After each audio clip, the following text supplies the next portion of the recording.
L'évolution fulgurante des mentalités est la conséquence d'une mondialisation presque achevée.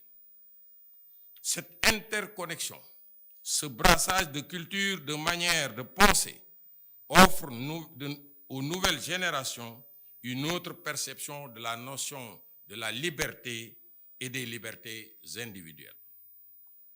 Ces dernières ont fini de confondre la frontière du droit à celle du devoir et des obligations. Nous faisons face à des peuples plus exigeants à l'égard de leurs gouvernants, à des citoyens aux réactions spontanées et parfois très agressives sous la forme de leurs revendications. Nous faisons face dans un monde de toutes les confusions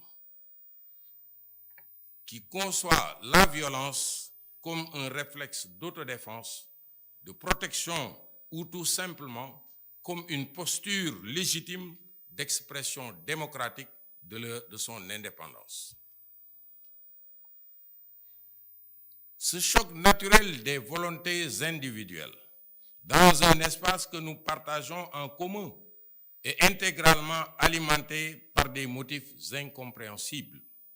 Il est malheureusement le fondement des conflits auxquels les gendarmeries et forces de sécurité à statut militaire sont appelées à apporter des réponses justes, légales, mais surtout proportionnées.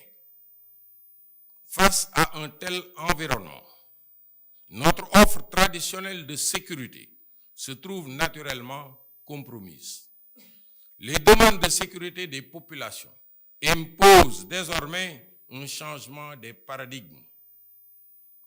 Les forces de sécurité nationales doivent, chaque fois que c'est nécessaire, entreprendre un vaste programme de modernisation de leurs outils et d'adaptation de leur doctrine d'emploi pour être en mesure de répondre aux défis croissants et multiformes.